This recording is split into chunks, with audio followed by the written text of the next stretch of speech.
Bom, então, boa tarde, pessoal.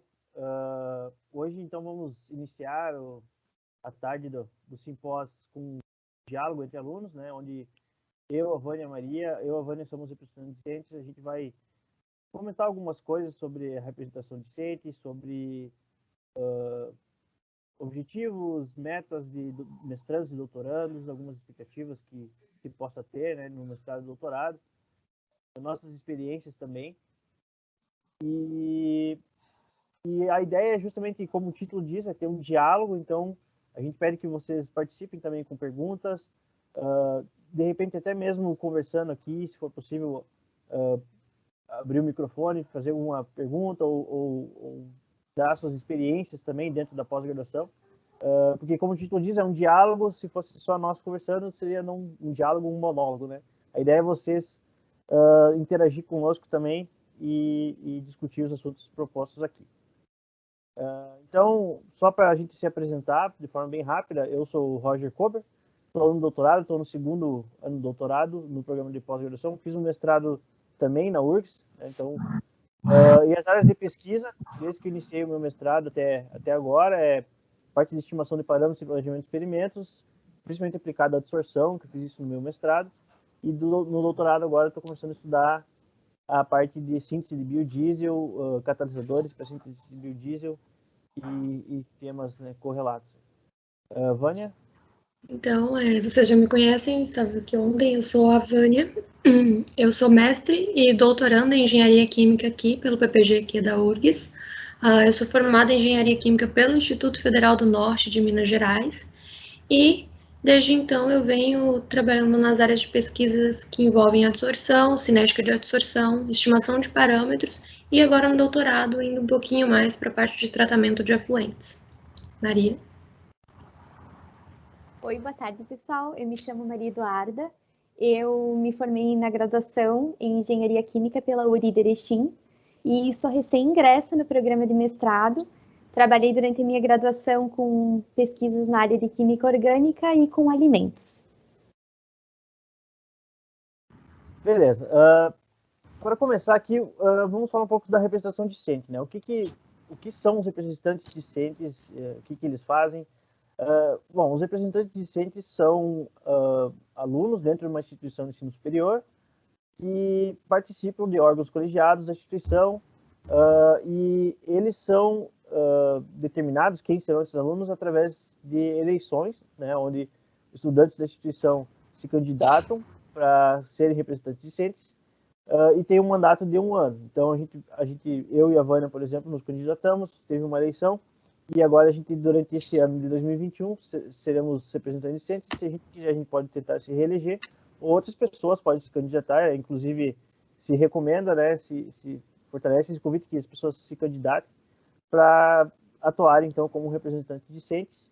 E a importância da representação discente, dos representantes discentes, é que eles, né, no caso, agora eu e a Vânia, por exemplo, somos porta-vozes dos interesses dos alunos dentro de debates, discussões, reuniões com docentes, com a coordenação, para trazer demandas, perguntas, questionamentos dos alunos para esses órgãos da instituição e também retornar para os estudantes informações importantes que eles possam ser de interesse deles, né?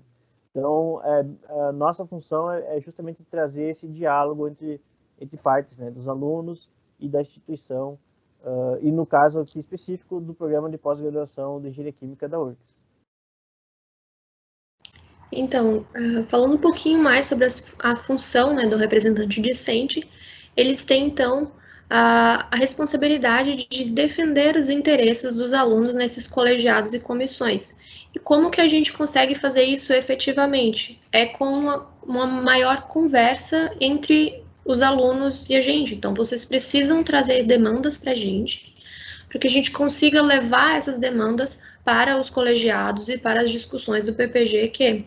Então, se algum aluno tem alguma demanda, a gente tem que ouvir essa demanda e tentar, da melhor forma possível, né, que de um jeito que fique bom para os alunos e para o PPG, levar esses problemas. Então, ouvir e debater com os docentes os diversos temas que envolvem o programa, né?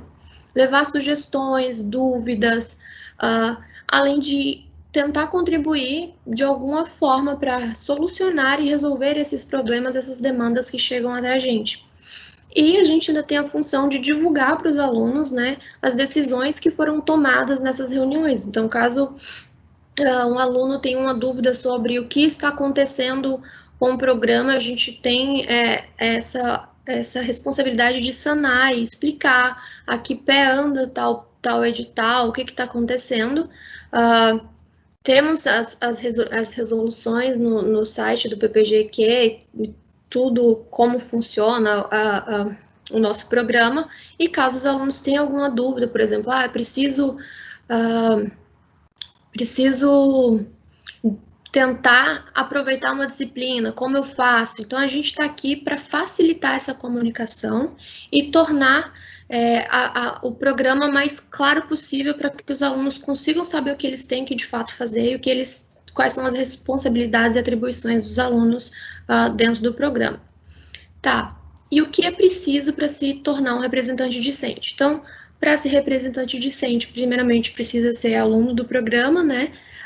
Se candidatar e ser eleito a partir das eleições que ocorrem dentro do programa. Então, eu e o Roger, a gente foi eleito agora no início do ano, e a gente está em vigência durante todo o ano de 2021.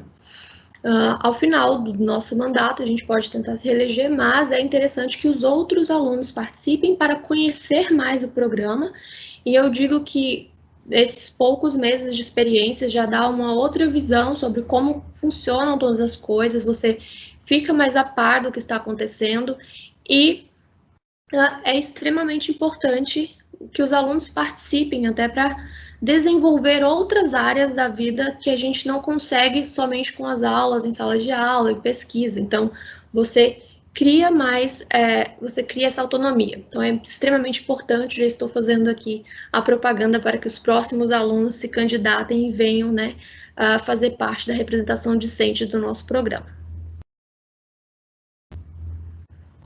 Então, agora nós vamos seguir um pouquinho esse diálogo aqui, nessa conversa, para tentar aproximar um pouco. Já diz aquele ditado, né, que toda escolha é uma renúncia.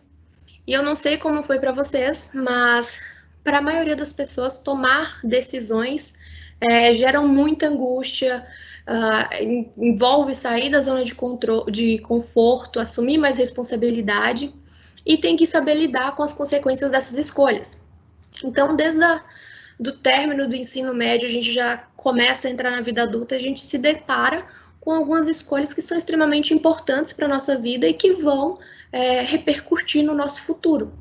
A primeira escolha é se você vai ou não fazer uma graduação e qual curso seguir, né?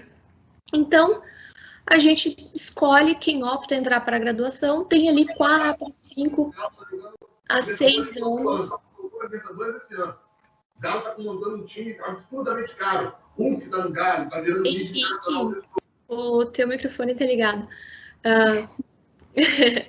Então, quando a gente opta, por exemplo, a seguir uma graduação, a gente tem 4, 5 anos aí que a gente tem foco total na graduação. E só após formados, assim, a gente vai ter uma nova grande decisão a ser tomada, né? Que é o que fazer depois de terminar a graduação. Então, aqui nessa imagem, a gente vê que tem vários caminhos que podem ser seguidos. E como engenheiros químicos, a gente tem um leque ainda mais amplo, né? Que a gente pode atuar nas diversas indústrias, a gente consegue empreender, fazer um concurso. Então, por que, então, a gente opta por fazer um mestrado, né? Então, ao se realizar um mestrado, então a gente pode pensar em diversos fatores, né? Como consolidar conhecimento adquirido durante a graduação, se especializar em uma área ou um tema específico e avançar nela, criar networking, ter acesso a ferramentas e novas técnicas de trabalho, desenvolver um pensamento crítico e obter uma internacionalização de carreira. Cada caso é um caso, né? No meu caso, eu trabalhei durante 2 anos numa indústria de alimentos e após o término da graduação eu optei pelo mestrado porque conforme foi passando o tempo, eu percebia que eu tinha uma maior afeição pela área da pesquisa e pela área acadêmica do que pela indústria em si. Então, eu encontrei no mestrado uma alternativa de aprofundar e continuar os meus conhecimentos e estudos na área da engenharia. Aproveitando também, no meu caso, por exemplo, eu também trabalhei na indústria, eu me formei como engenheiro químico em Santa Maria, fiz um estágio, fui efetivado, fiquei 1 ano e meio trabalhando aqui na minha cidade natal, numa indústria, trabalhei no setor de tratamento de efluentes, mas também, com o passar do tempo, fui vendo que, para o meu perfil, o meio empresarial, assim, não casava muito com o meu perfil e com o que eu gostava de fazer. Então, acabei tomando essa decisão de vir para o mestrado. Eu fiz o início do mestrado ainda trabalhando, fiz o primeiro semestre ainda trabalhando. Eu fazia a viagem de 400 quilômetros, 400 quilômetros para ir, 400 para voltar, uma vez por semana, né, para assistir as aulas, voltava aqui para trabalhar. E com o tempo eu percebi, não, o que eu gosto mesmo de fazer é o mestrado, fazer a pesquisa, trabalhar com ciência, principalmente, né? Mas o importante é que tem vários motivos diferentes para se fazer o mestrado, né? E não existe necessariamente um caminho único quando se escolhe estudar o mestrado e ir para a área acadêmica, não necessariamente precisa permanecer. A gente já viu exemplo disso ontem na apresentação, na palestra que foi apresentada. Enfim, a gente está aqui só apresentando algumas das nossas motivações, né? E é interessante para a nossa conversa que a gente quer ter durante essa apresentação. Então, eu me formei, né, em um instituto muito novo. Eu sou da 2ª turma do instituto, então o meu curso ele não era minha faculdade não era muito conhecida na minha cidade.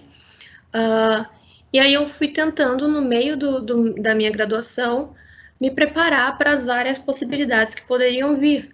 Mas, no final, no frigir dos ovos, eu tentei vários mestrados e tentei também entrar na indústria. E eu falei, tá, seja o que Deus quiser. Então, não tinha essa certeza. Eu sempre gostei das duas coisas e não sabia qual seria a minha decisão final. Acabou que eu passei nos mestrados que eu me inscrevi, né? Eu escrevi aqui para a faculdade, para a URGS, para a Federal do Rio e para a Federal de São Carlos, e daí eu tive que optar entre os programas. E vim para a URGS, adorei fazer o mestrado, né? Eu sempre estive muito preocupada em como seria a minha relação com o meu orientador. E eu fiquei muito feliz porque a minha relação com o meu orientador é muito, muito boa. Meu orientador é muito bom, né? O Márcio é excepcional. Então, eu decidi, né? Meio que de sopetão, assim. Passei, vamos lá, vamos ver o que vai dar aqui esse mestrado.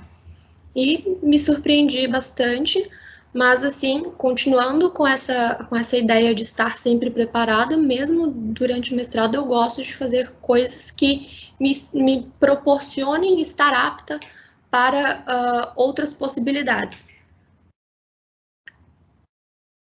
Pode passar. Tá. Então, da mesma forma que a gente tem essas tomadas de decisões no término de ciclos, né? Quando acaba o mestrado, a gente se vê novamente na dúvida do que fazer após essa caminhada de 2 anos, que quem entrou no mestrado agora está vendo que é um pulo, você pisca, já estamos com data de defesa, acabou a disciplina, tem que fazer experimento, tem que correr com tudo, não dá tempo. E a gente acha que 2 anos demora, mas passa muito rápido. Então, muitas vezes, no meu caso, seguir no doutorado foi uma escolha que eu senti porque parecia que eu não tinha feito tudo que eu conseguiria fazer no mestrado. Então, eu senti essa necessidade de realmente continuar no doutorado. Mas para muitas pessoas não é isso que acontece, né? Encerra ali no mestrado, não é para mim. Mas, então, por exemplo, de novo, nós temos essa dúvida do que fazer quando termina o mestrado.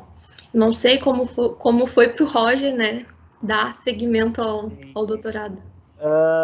Para enumerar alguns pontos que nós levantamos aqui, depois também falar da minha experiência. Bom, tem vários motivos para se fazer o doutorado após terminar o mestrado. Pode ser uma questão muito pessoal, só de realização mesmo. pode ser para se especializar ainda mais em um campo, mas também para aumentar a produção de conhecimento em um certo campo, né? Se a pessoa realmente deseja fazer isso.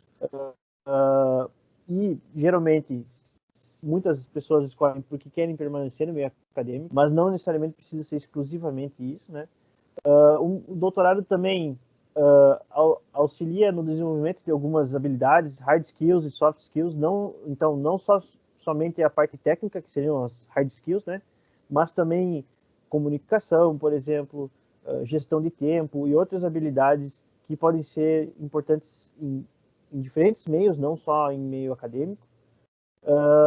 E também o doutorado pode servir como uma forma do desenvolvimento de novas ideias, técnicas ou produtos que depois podem ser aplicados no setor privado ou na indústria ou em um empreendimento, em uma startup. E, novamente, eu recordo o exemplo da apresentação da palestra de ontem, né, que é um caso bastante parecido com isso, né, é um caso disso, na verdade, que é um produto que veio da pesquisa para depois ser aplicado na prática. E, por fim, também se tornar professor. É uma opção, claro, é a opção mais clássica, né, mas não é a única, não é exclusiva. No meu caso, também foi uma coisa bem natural. Como eu fiz uma escolha bastante... assim, eu escolhi fazer o mestrado e assim foi natural. Eu quero seguir fazendo doutorado e estudar uma coisa um pouco diferente do que eu estudei no mestrado, né? Ir para a parte de catálise que eu queria ter feito desde o começo, mas acabou não dando pela forma como eu fiz as coisas, não deu para desenvolver, não deu tempo para desenvolver isso. Enfim, para mim foi uma escolha natural. Não sei para Maria se ela pretende fazer ou não, mas olha, está apenas iniciando, vamos ver daqui a um ano. Mas, assim, tem vários motivos diferentes, né? Então, é importante ter a mente aberta a outras possibilidades que o doutorado pode fornecer, além da clássica, que seria se tornar professor em uma instituição de ensino pública, de preferência, ou federal, na maioria das vezes, né? Então, com tudo isso que foi apresentado, né, sobre quais escolhas e decisões que a gente tem que fazer, que caminhos que a gente pode seguir após o término de ciclos, né, e não que vai existir escolhas e decisões erradas. Às vezes você segue por um caminho, depois você vê que não era bem isso que tu queria, tu pode voltar e fazer outro, e a gente é livre para fazer diversas decisões, tomar diversas decisões na nossa vida.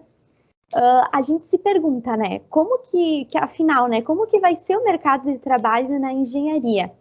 Como que vai ser o mercado de trabalho no pós-pandemia, por exemplo? A gente sabe que a pejotização, o home office, eles estão mais comuns agora, nesse que chamamos de novo normal, que há um crescimento no empreendedorismo, nas startups, como a gente pôde ver na palestra de ontem também. E no caso, isso tudo a gente vai poder discutir e ver mais exemplos também na nossa mesa redonda, que vai acontecer mais tarde, que a Vânia vai apresentar para nós os painelistas, né, que a gente vai ter. Então, gente, hoje na nossa mesa redonda nós vamos ser agraciados com pessoas com experiências diversas, né, como a professora Carla, que é diretora da Escola de Engenharia da URGS e é diretora da incubadora tecnológica Estia, né? A professora Elizabeth Cirne Lima, que é secretária de Desenvolvimento Tecnológico, né, que é a CDTEC da URGS. A gente vai ter a presença da Latos, que é uma startup, que é de 2 recém-egressos do PPG-Q, né, que é a doutora Andressa Apio e o doutor Jonathan. O engenheiro consultor da Petrobras, que é o Ebert Campos Teixeira, e o Sérgio Correia, que é diretor executivo da Cluster 21. A Cluster 21 é uma empresa que tem como foco agregar, recolher verba para investir em startups. Então, se você entrar no site da Cluster 21, vão ter diversas startups que estão abertas para receber incentivo financeiro. Então, ele funciona como um coletor de anjos, de anjos para as startups. Então, a nossa mesa redonda de hoje vai estar extremamente interessante. né? A gente vai poder discutir um pouquinho mais sobre tudo isso, sobre qual escolha fazer agora, quando terminarmos o nosso mestrado, o nosso doutorado, o que fazer, né? Dentro desse cenário que nós estamos inseridos nesse contexto de pandemia, pejotização, maior número de empreendedores e muitos outros temas vão poder ser discutidos, né, na nossa mesa redonda. Bom, e daí por fim eu quero só fortalecer que vocês como estudantes podem entrar em contato conosco, principalmente comigo, com a Vânia, estudante de ciências esse ano. Podem mandar e-mail com qualquer dúvida, se tem alguma coisa que queira esclarecer sobre o programa, ou mesmo alguma outra dúvida, ainda mais nesse tempo de pandemia, está com alguma dúvida em relação ao seu trabalho, de repente a gente pode levar essa dúvida adiante para a coordenação, por exemplo, se for necessário. Então, fiquem bem à vontade para entrar em contato conosco. E, claro, se quiserem entrar em contato também com a Maria Eduarda, né, podem também entrar em contato com ela, mas, assim, para assuntos mais relacionados ao programa, né, nós, como representantes, sempre estamos aqui para ajudar vocês. E, por fim, então, como isso aqui, eu mencionei, como isso aqui é um diálogo, eu queria saber de vocês, que expectativas que vocês têm com a pós-graduação aqui na URGS, quem recém iniciou o mestrado ou recém foi para o doutorado, o que tem achado da experiência até então, que receios que tem sobre o futuro, como mestre ou como doutor em engenharia química, se tem dúvidas referente ao programa em si, como funciona o mestrado e o doutorado. Eu deixo agora, então, esse espaço em aberto para que a gente possa conversar aí. E vocês podem mandar as perguntas também pelo site, né? No link, na programação, lá logo abaixo tem um faça sua pergunta aqui, que tu pode enviar a pergunta que a gente vai conseguir responder aqui.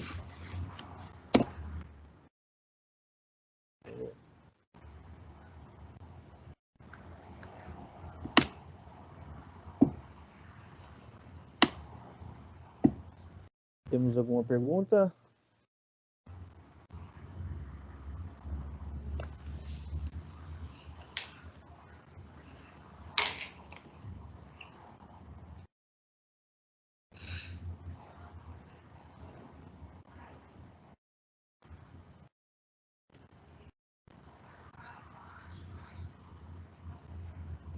Professor Jorge.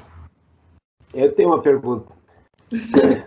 Eu caso, na época que eu fui fazer o doutorado, uma das minhas motivações era ter uma experiência no exterior. Eu queria ouvir de vocês, naquela época não era tão fácil ir para o exterior. Eu diria que hoje, tirando o esquema da pandemia, fora isso, é relativamente fácil ir para o exterior. Eu queria ouvir de vocês expectativas, oportunidades, ou como é que vocês encaixam essa possibilidade de ir para o exterior, porque no doutorado é uma oportunidade muito importante.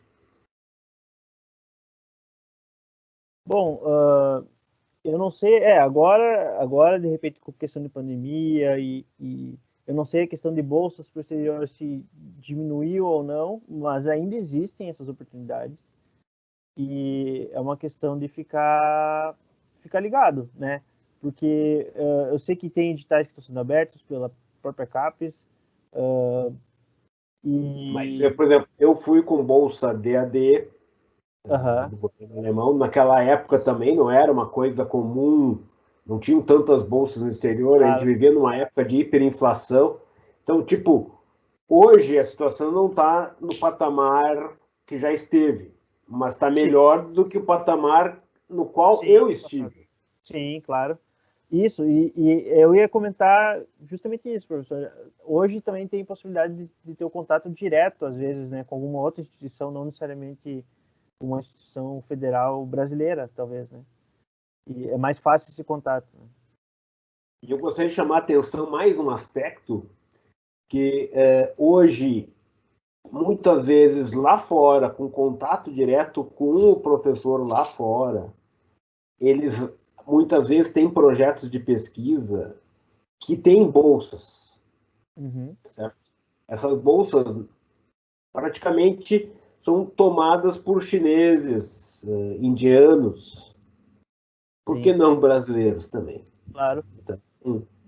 O ponto-chave é você sair da inércia, você estabelecer um projeto, e se dentro desse projeto que você tem, você vislumbra ficar um tempo no exterior, você vai analisando os locais que você pretende ir. E depois, os locais que agregam em termos da sua formação. E aí você fica com 2, 3 possíveis candidatos e hoje em dia você escreve e vai buscar. Na minha época, eu tinha que escrever carta. Hoje em dia, você consegue fazer uma videoconferência com a pessoa. Agora, um aluno meu de doutorado está terminando o doutorado e vai trabalhar na Alemanha. Sim. Quer dizer, é sair do ovo, sair da casca. Senão, você não tem que ir atrás. Caso você ache isso pertinente, naturalmente.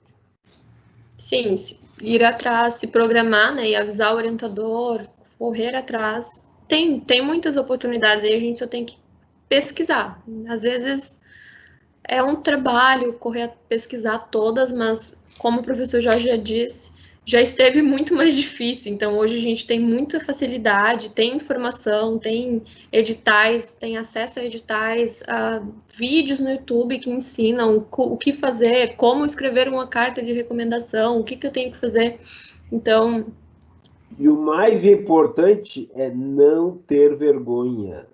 É ir atrás. Às vezes a gente acha, eu sou o último dos mortais, ninguém me quer, ninguém me ama. Não é assim.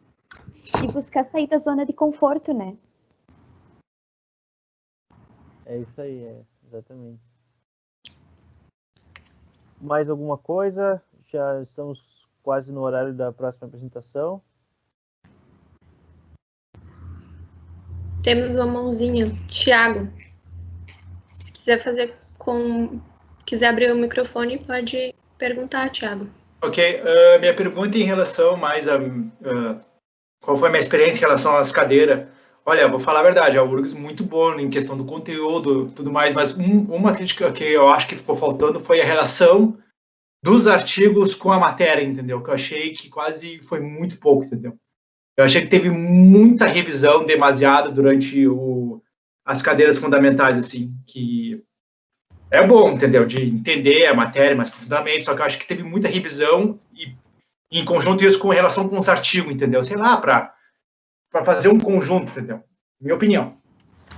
Sim, a URGS, como não temos prova para entrar no programa, né?